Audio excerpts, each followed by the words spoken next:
Hey there, this is Canadian Tech Videos. Welcome.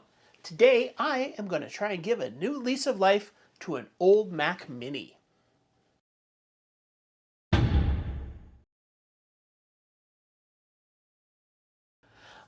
I was going through the garage the other day and I found my mom's old Mac Mini. It is a computer that came out in 2012. So I thought, hey, it'll be kind of fun if I just plug this in and try it out. Well, booting that computer up was like watching molasses run uphill in December. It was so slow. So I've decided I'm going to do a few upgrades to it and turn it into something that is usable, hopefully, with Linux. And what I want to do with it is I want to have it as something that I can hook up to my main TV and play some probably retro video games on. I'm going to try and put a bunch of arcade games and stuff on it. So let's take a look at that computer. So this is the Mac Mini. I'm going to be playing around with it. This came out in late 2012. This is the model that has the 2.5 gigahertz dual-core Intel i5, and it has a 500 gigabyte hard drive, which I am going to be changing out. Probably not with one that big because retro games don't take near as much space, and I just want to get rid of the old spinning hard drive that's in there. The memory in this computer is 4 gigabytes of 1600 megahertz DDR3 memory. It's in 2 sticks of 2 gigabytes each. Now that's something I might upgrade. I say I might upgrade it because I want to test it out first. If that's enough, then I'll just keep it as is. If I feel I need more memory, then I will upgrade it because at this moment, DDR3 memory has not gone through the roof. You don't have to sell 5 or 6 major organs to be able to afford one stick of it. However, by the time this video comes out, it's entirely possible that it could be something that you at least have to sell a kidney to get. The graphics in this is Intel HD 4000 graphics. On the back, you've got a power button, you've got your power cord input, gigabit Ethernet, Firewire 800 connector, HDMI port, Thunderbolt port, 4 USB 3 ports, an SDXC card slot, audio in and audio out. As Mac Minis go, it does have a lot on the back, so that is one of the reasons that I want to give this a new life, and just because I hate getting rid of older computers that could still be useful. Hey, it's Editing Ken, and I was just going back over my footage and I discovered that the first part of me taking apart the Mac Mini was mostly out of frame and out of focus. So I guess it's time to fire the cameraman. You're fired. Anyway, I'm going to reshoot that right now up to the point where I disconnect the Wi-Fi antenna. So if you notice a few little differences, like for instance, the hard drive under the grill looks a little different, that's why. Now it is time to take this Mac Mini apart. So the one thing I like about these older Mac Minis is opening them up is very simple. It's just twist the back, and then the back end comes off. And now you can start taking everything out. So we're going to start with the memory just to get it out of the way.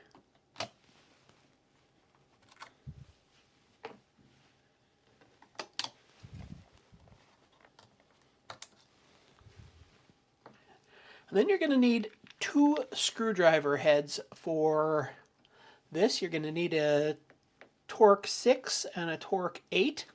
So the first thing we're going to do is take out the fan here, and I believe that is the torque 6 screw head. So there we go, and yeah, it's just 3 screws here. Now the front 2 are shorter, and well, front 2 I mean this being the front of the computer here. They're shorter, they come right out. The back one here is longer and it stays on the fan. you get that out, and then the fan is connected right here, so you just gotta carefully pull up on that to get that out.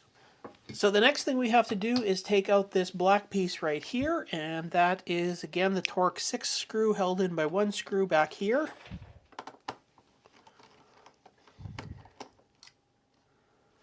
It's a little short screw. And then you gotta just kind of wiggle this guy out of there.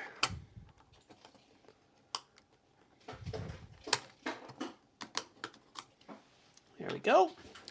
And then the next thing you've got is 4 screws up here, which are the Torx 8 screws. So take those out. And you have to be relatively careful when you're taking this out, because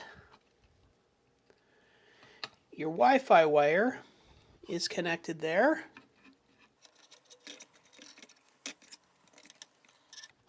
That should just pop up to come out. There you go. And this is your hard drive right here.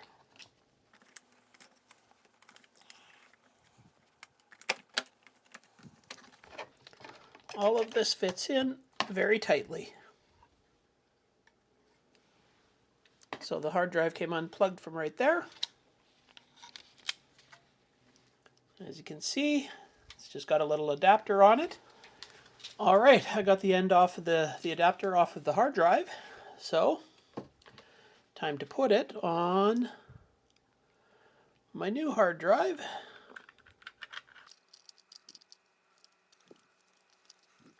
Little piece of tape there just to hold it in place. Hard drive goes in like this. Now there is two, two T7 screws that have to go back into this hard drive.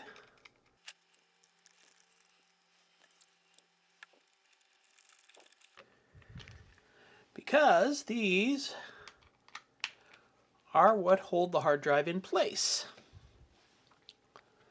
Now, when you stick the hard drive back in, you can see that if you look down in here, which you probably can't see, there's 2 little holes there. That's where the hard drive slips into. So what you got to do is kind of angle it this way.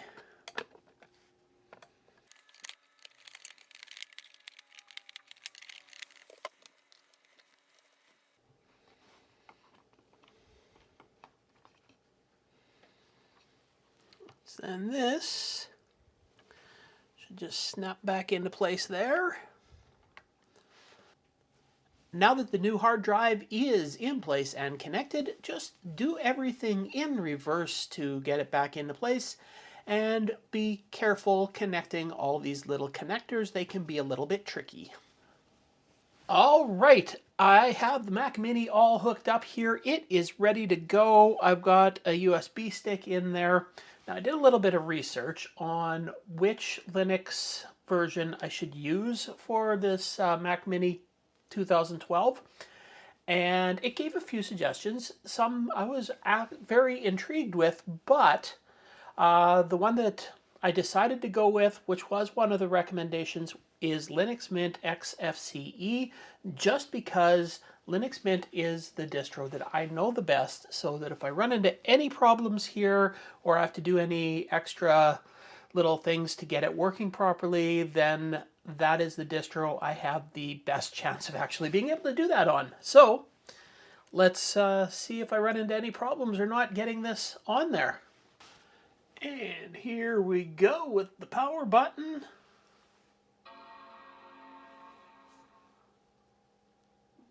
Since there's nothing on that hard drive, it should boot straight into the USB stick, I think. We'll see.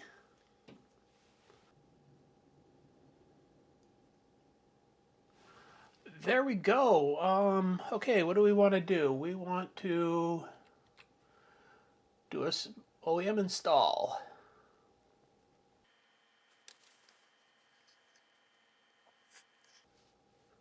All right, well, since it is doing this, I guess I will go through and start setting this up and let you know if there is anything here that is unusual or difficult, or if it all goes smoothly. If it's unusual or difficult, I'll show you how I managed to go through that. There we go. We've got the welcome to Linux Mint. First off, let's see.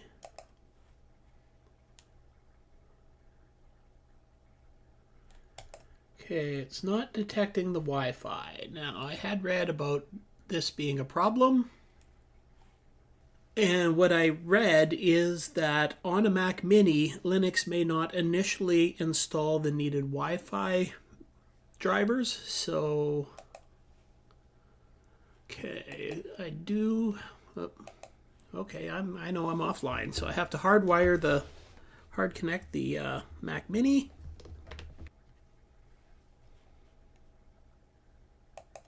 And I am now connected. Now it should be setting up the proper drivers for the Wi-Fi on here. We'll find out in a second.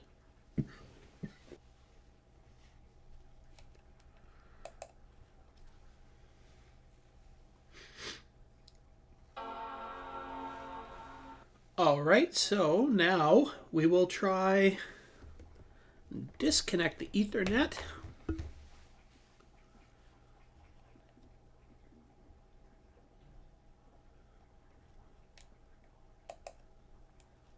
And Wi-Fi is now working. Perfect. So let's connect this to Wi-Fi and I'll be right back.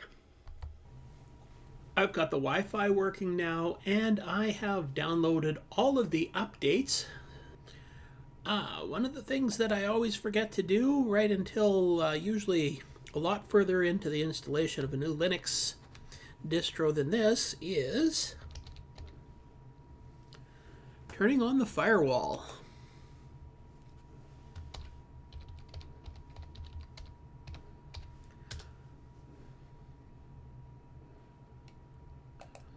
I still find it very strange that they don't turn it on, especially since it's so easy to turn on and off.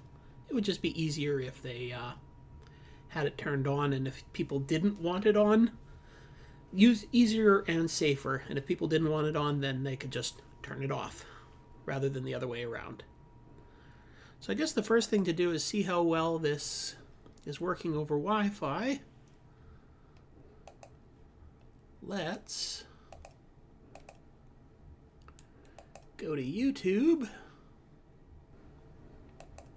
Try playing a video. This shopping season, save over $550. Hey there, this is Canadian Tech Videos. Welcome. After a, well, let's say unplanned little rest time, I'm back. And I'm feeling much better, so it is time to start working on some stuff again. All right, well, it seems to be working just fine.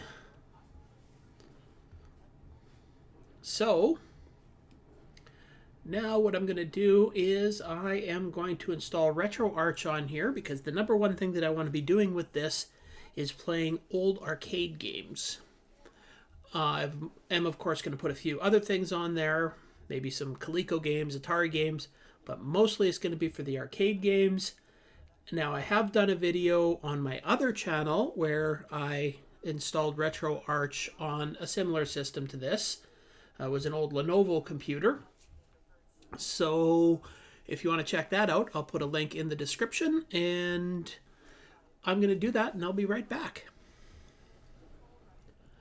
I've set up RetroArch here, and the last thing that I want to do is, because 95% of this time I'm going to be using this computer to play RetroArch, I want to have it so the app starts automatically when I turn the computer on. So to do that, you look for Startup, So session and startup. Go to application auto start and add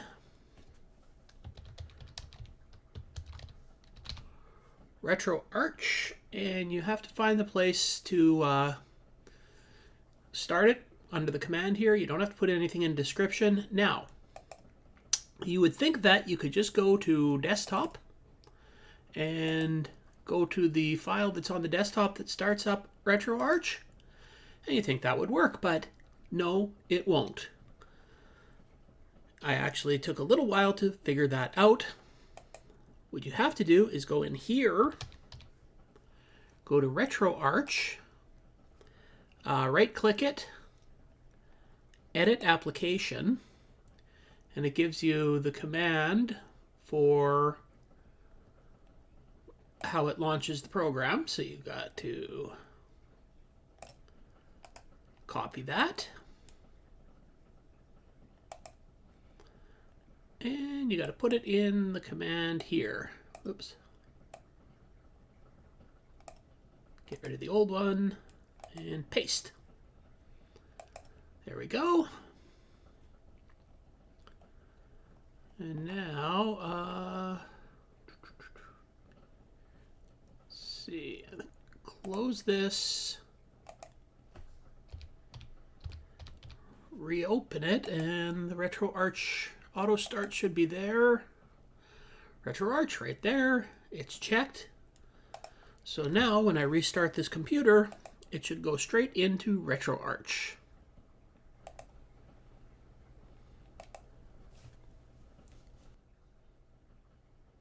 All right, there it is starting up, and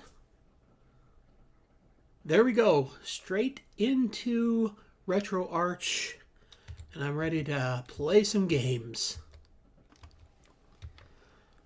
Now that I've got everything set up the way that I want it, the last thing is a controller. I went online and I bought a cheap little fighting stick here. This is about $31 off of Temu. Yeah, it's pretty light and cheap, but it's got a long enough cable that I will be able to reach from the computer to my easy chair so I can sit back, relax, and play games. Now, on my other channel, Canadian Retro Things, I'm going to take a closer look at this. I'm going to try it out with a bunch of different things. So if you're interested in that, watch for that video coming soon on my other channel, Canadian Retro Things, which is linked down below in the description. So let's go hook everything up and play around. Here I am in my recliner, ready to play some games. So the actual reason that I bought this fight stick rather than getting myself a wireless controller that I could just sit here and play with is this way I can just set it in my lap like that. And it's a bit of almost an arcade feel in a very relaxing situation. So let's give this a try. So, of course, one of the classic games that I love playing is Ghouls and Ghosts. I also like Ghosts and Goblins. They're both really good games, but I've got them both on here, but we're going to try this one right now.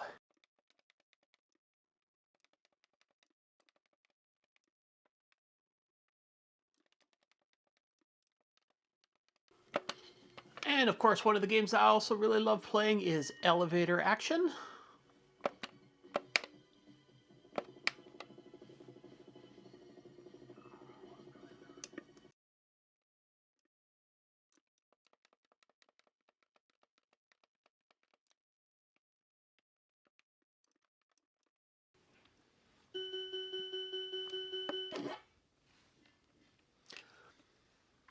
You can't go really classic without playing some Ms. Pac-Man. Now, of course, this is just a small selection of the arcade games I have on here.